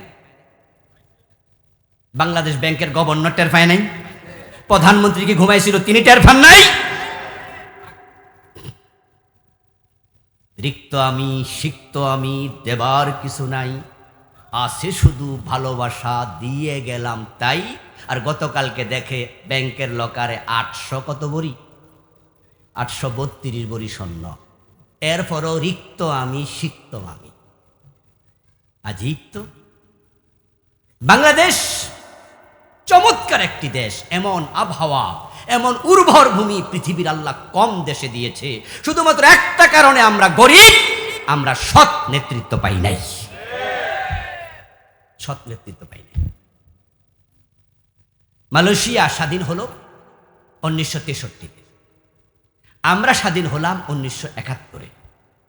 তারা অনলি 8 বছরের সিনিয়র। তাদের আবহাওয়া আমাদের আবহাওয়া প্রায় সিমিলার, তাদেরও খনিজ পদার্থ তেমন নাই, আমাদেরও নাই। কিন্তু বাংলাদেশের লোকেরা মালয়েশিয়া যাওয়ার জন্য লাইন ধরে খাড়ায় থাকে, আর আমাদের দেশে কেউ টানলেও আইয়ে না। আচ্ছা, ভিক্ষুকের বাড়িতে কেউ ভিক্ষালয় যায়নি? ভিক্ষুকের বাড়িতে কোন ভিক্ষুক যাইব? এখন ওদের দেশে যাওয়ার জন্য আমরা পাগল। তারা মাত্র 8 বছরের সিনিয়র, খনিজ সম্পদ নাই, তো তারা ধনী হলো কেমনে? সৎ নেতৃত্ব। 13-14 বছর আগে মালয়েশিয়া গিয়েছিলাম, 4 দিন ছিলাম। কুয়ালালামপুরে যাই দেখি এত বিশাল টুইন টাওয়ার, ছাদ দেখার জন্য টুপি হাতে নিয়ে, তারপরে তাকাইছি টুপি নি পড়ে যায়। 50 তলা বিল্ডিং যে কুয়ালালামপুরে কত ডজন আছে গনে আপনি শেষ করতে পারবেন না। আর আমার বাংলাদেশ, আমরা 50 তলা একটা বিল্ডিং আজ পর্যন্ত বানাইতে পারি নাই, কারণ তারা মাহাতির মোহাম্মদের মতো সৎ নেতা পেয়েছে। দেশের টাকা বিদেশ পাঠাইতো না, নিজে মাইরা খাইতো না, দেশে কাজ করছে, ট্যাক্স উঠছে, ভ্যাট উঠছে, দেশে কাজ করছে, পার্সেন্টেজ খায় নাই, কর্মীরা খায় নাই, দেশ তরতর করে আগে গেছে।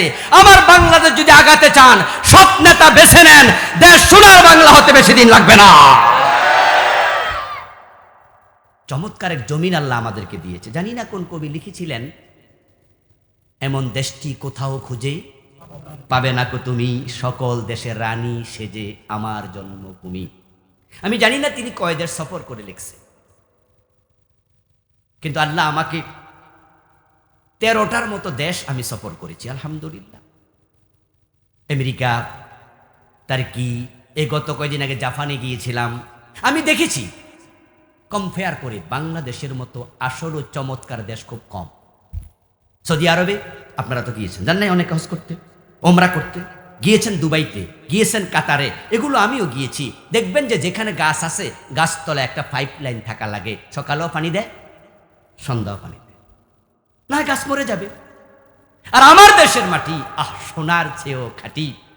আম খেয়েছেন, আমের বিচিটা ফেলে দিছেন, দেখবেন যে 3 মাস পরে নিজে নিজে গাছ হয়েছে, 6 মাস পরে বড় হয়েছে, 1 বছর পরে নিজে আম ধরে, 1 টাকাও খরচ লাগে নাই।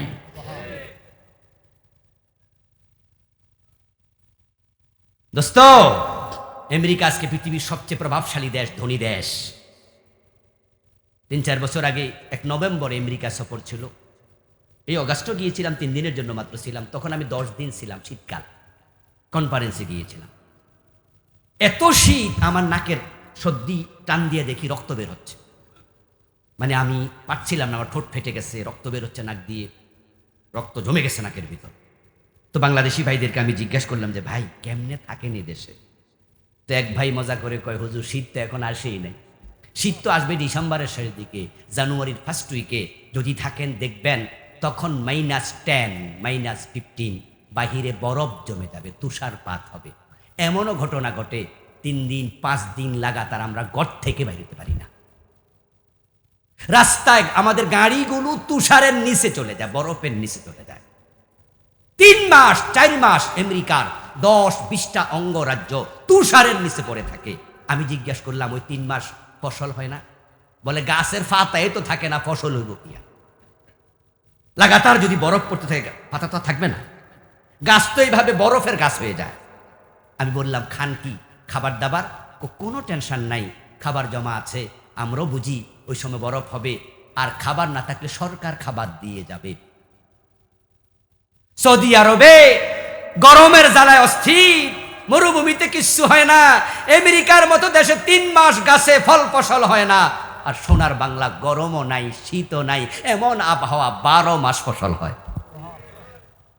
এরপর তারা ধনী আর আমরা শুধু চোরগুলার কারণে। আমার রাসূলকে ফলো করো। নবীজি সাল্লাল্লাহু আলাইহি ওয়াসাল্লাম যখন রাষ্ট্রপ্রধান হয়ে গেলেন, কোরআন দিয়ে দেশ চালালেন, একজন মহিলা চোর ধরা পড়ল। কোরআনে আছে চুরি করলে হাত কাটো, ওয়াসসারিকু ওয়াসসারিকাতু ফাকতাউ আইদিয়াহুমা জাযাআম বিমা কাসাবা নাকালাম মিনাল্লাহ। এটাই শাস্তি, তাদের হাত কেটে দিতে হবে। আমার রাসূল বললেন মহিলাটার হাত কেটে দাও। সাহাবাদের মাঝ থেকে উসামা বিন যায়েদ রাদিয়াল্লাহু তাআলা আনহুমা উনি এসে বলে নানা যান, দাদা যান, এ মহিলার হাত না কেটে অন্য শাস্তি দেয়া যায় না। রাসূল বললেন তোমারে কে পাঠাইছে, তারারে ডাকো। কারণ উসামা ছিলেন কম বয়সী মানুষ, নবীজি বুঝেছেন ওর মাথায় এত বুদ্ধি আসার কথা। সাহাবাদের মাঝ থেকে একটু কথা উঠেছে, এটাই ছিল হাত কাটার প্রথম কাহিনী। মহিলা চোর ধরা পড়ছে, মহিলা ছিল অবিবাহিতা এবং সে সম্মানী বংশের বনু মাখজুম গোত্রের লোক। যদি হাত কেটে দেয় তার বিবাহ আর হবে না, মানুষ বলবে চুন্নি, এটা তার সবচেয়ে বড় সাক্ষী, হাত নাই। আবার তার বংশ মর্যাদা নষ্ট হবে। এই জন্য সাহাবারা ওসামাকে বলছে, ওসামা তোমাকে তো রাসূল খুব ভালোবাসে, পালক পুত্র যায়েদের ছেলে, নাতি, তুমি যাইয়া তোমার দাদারে বলো হুজুর অন্য শাস্তি দেয়া যায় না। নবীজি দাঁড়াইয়া গেলেন, যারা ওসামাকে পাঠাইছে তাদেরকে ডাকলেন। প্রিয় নবী খুতবা দিলেন, সংক্ষেপে একটা ভাষণ দিলেন, বক্তৃতা দিলেন। ওই বক্তৃতার মাঝে রাসূলুল্লাহ বললেন লাওয়ান্না ফাতিমাতা বিনত মুহাম্মদ সারাকাত ইন্না মুহাম্মাদান লা ইয়াকতাউ ইয়াদাহা। ওই মহিলা নয়, আমার মেয়ে ফাতেমা চুরি করলে আল্লাহর আইনে ফাতেমারও হাত কাটা হবে, তাকেও রেহাই দেয়া হবে না। যদি চোর ধরে হাত কাটার আইন বাংলাদেশে চালু হয়, 100 জন চোরের হাত কাটো, 1000 চোর তারের মতো সোজা হয়ে যাবে।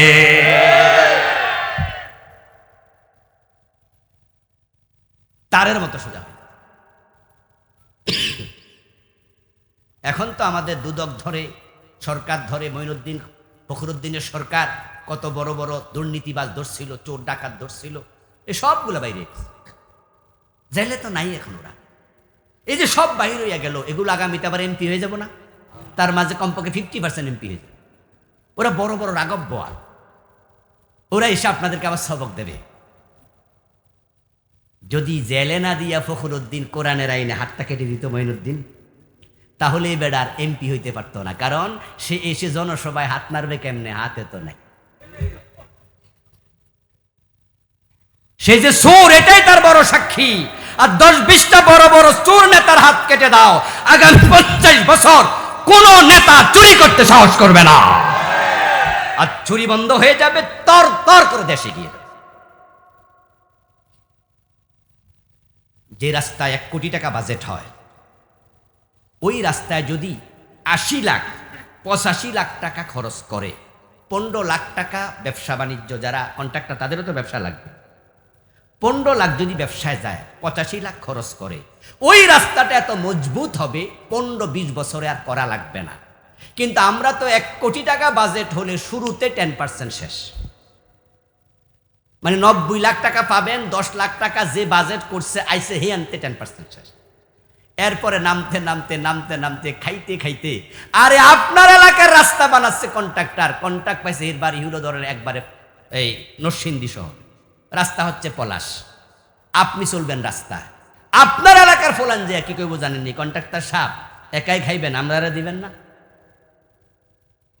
তো কন্ট্রাক্টর বলবে কি রে বাবা, তো তোমরা কিতে দিতাম, চিনিনি আমরা কেডা, তাহলে কিন্তু কাজ বন্ধ। তো বেড়া কয় ঠিক আছে, চা নাস্তা খাইও, ধরো 10,000 টাকা। পোলাপান কয় ভিক্ষা দেন নাকি, 5 লাখ দেন, 5 লাখ, নয় কাজ বন্ধ। তো বেটা বাজেট হয়েছিল যাহা, সেখান থেকেই তো 5 লাখ দেবে, নিজে খাবে, ওরে দেবে, ইঞ্জিনিয়ারে দেবে, যারা দিছে ওরারে দেবে, দিতে দিতে থাকে আর 30 লাখ। তো 30 লাখের রাস্তা চামড়া উঠবো না? তো কার পায়ে কে কুড়াল মারলো? নিজের পায়ে নিজেরা মারতেছি, ঠিক কিনা? ইসলাম যখন ক্ষমতায় যাবে চাঁদাবাজি আর থাকবে না। মাদক বাংলাদেশকে শেষ করে দিচ্ছে। ইসলাম এস্টাবলিশ হলে আমরা 6 মাসে মাদক বন্ধ করে দেব। বাংলাদেশকে মাদকের ক্ষেত্রে আমরা জিরোতে নিয়ে আসবো। That is very easy. এর চেয়ে সহজ কোনো কাজ আর কোনো ক্ষেত্রে হয় না। মাদকের ব্যাপারে সহজ। 54 বছরে মাদক তারা বন্ধ করতে পারেনি, আমরা 6 মাসে করবো। ইসলামওয়ালারা এটা পারবে, কারণ কোন ইসলামওয়ালা নিজে মদ খায় না, এই জন্য মদের প্রতি তার কোনো আকর্ষণ নাই। আর যারা নিজেরা বিড়ি টানে, নিজেরা মাঝে মাঝে মদ খায়, হেরা মদ বন্ধ করব? প্রিয় ভাই, ইসলাম আসলে সুবিধা কি হবে জানেন? মদ এত সহজে কিভাবে বন্ধ করব আমরা? 1 নাম্বার, বাংলাদেশে কোনো মাদকের ফ্যাক্টরি নাই, আলহামদুলিল্লাহ পড়েন। এটা আমাদের জন্য গর্বের, আমরা গর্ব করি বলি। হেরোইন বাংলাদেশে বানানো হয় না, ফেন্সিডিল ইন্ডিয়া থেকে আসে, বাংলাদেশে বানানো হয় না। ইয়াবা মায়ানমার থেকে আসে, বাংলাদেশে বানানো হয় না। যত মাদক, বড় বড় বোতল দেখেন মদের, বিভিন্ন জায়গায় বিক্রি করে। শাহজালাল আন্তর্জাতিক বিমানবন্দরের ভিতরে মদের বিশাল দোকান, এক একটা এত বড়। আমি একবার আতর মনে করে গেছিলাম, একবারে সত্য কথা। আমি ওমরায় যাব, তো ওখানে গিয়ে আমি এহরামের কাপড় পরলাম, ওখানে মসজিদের ভিতরে ঢুকে 2 রাকাত নামাজ পড়ে এহরাম বাঁধলাম। তো বেদে বিমানের জন্য অপেক্ষা করছি, সম্ভবত রমাদান মাস চলছিল। তো হাঁটতেছি, ঘুরতেছি, এর মাঝে চোখে পড়ছে যে এত বড় বড় বোতল দেখা যায়। তো ওখানে মদের দোকান হবে, আবার শাহজালাল, কি সুন্দর নাম না, যার প্রতি আমাদের ভালোবাসা জড়িত। আবার বাংলাদেশে মদের দোকান থাকবে, এটা ভাবতেও তো পারিনি, আমি জানতাম না আর কি। তা আমি ভাবছি কি আতরের এত বড় বোতল হয়, আচ্ছা হইতেও পারে, হয়তো বড় লোকেরা কিনে। আমি 1 কদম 2 কদম করে যাচ্ছি, দেখি যে দোকানের ভিতরে একজন চোখ বড় করে চাইতেছে। কারণ কি রে, হাজি সাহেব আইয়ে কেন? কারণ আমার তো ওমরার কাপড়, তো এহরামের কাপড় পরা, তো হে এমনি চাইতেছে। আমি আস্তে আস্তে করে গেছি, কাছে যাইয়া আমি তখন বুঝছি যে আসলে আতর। সকল মদ যেহেতু বাহির থেকে আসে, 1% 2% মদ দেশে উৎপাদন হয় না। আমরা ক্ষমতা গিয়ে বর্ডার ক্লোজ করে দেব, আমরা বিজিবিকে বলে দেব ভারত থেকে ফেন্সিডিল ঢুকবে না, ঢুকলে তোমাদের খবর আছে, চাকরি থাকবে না। এয়ারফোর্সকে বলে দেব বিমানে করে কোনো হেরোইন আসবে না, নেভিকে বলে দেব সাগর পথে কোনো মদ ঢুকবে না। বর্ডার যদি ক্লোজ হয়ে যায়, আমাদের অফিসাররা সিরিয়াস হয়ে যায়, তো মদখোর মদ খাবে কেমনে? মদ তো পাবেই না। এরপরেও যদি লুকাইয়া শুকাইয়া কিছু ঢোকে, আমরা 80 বেতেরান চালু করে দেব, পিঠের চামড়া থাকবে না। ঠেলার নাম মায়ের উপরে, মাইরে পাগল ভালো হইয়া যাও। দেখ পাগলা গারদেও যদি পাগলামি বেশি করে, তাহলে ওষুধ হলো পিডাও, পিড়াইলে পাগলেও ডরা। হযরত ওমর কি ছেলেকে 80 বেত দেন নাই? কথা বলেন না, দিয়েছে। দিস ইজ ইসলাম। মদ্যপানের অপরাধে প্রিয় পুত্রকে নিজ করে মেরেছ দুররা, মরেছে পুত্র তোমারই চোখের পরে। রাজার ছেলেকে ছাড়া হবে না। যদি বাংলাদেশে 6 মাস এ শাস্তি আমরা দেই, টেলিভিশনে দেখাবো, ইউটিউবে আপলোড করে দেব। এখন তো হাতে হাতে মোবাইল আছে না? কেমনে 80 বেত দিতেছে, 50টা 100টা মোবাইলে লাইভ দিবে পাবলিক। যখন মদখোর ওই নরসিংদী বইয়া বইয়া দেখবে, ঠান্ডা পানি খাওয়া শুরু করবে।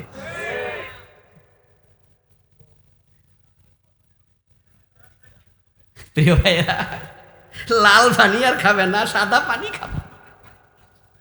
এখন উনারা কেন করে না? এই কাজ তো উনারা করলে পারে, আমরা যেটা পারি তারাও তো এটা পারে। কেমনে করবে? কারণ হোটেল শেরাটনে, হোটেল সোনারগাঁতে উনাদের অনেকেই সেখানে বারে গিয়ে মদ খায়।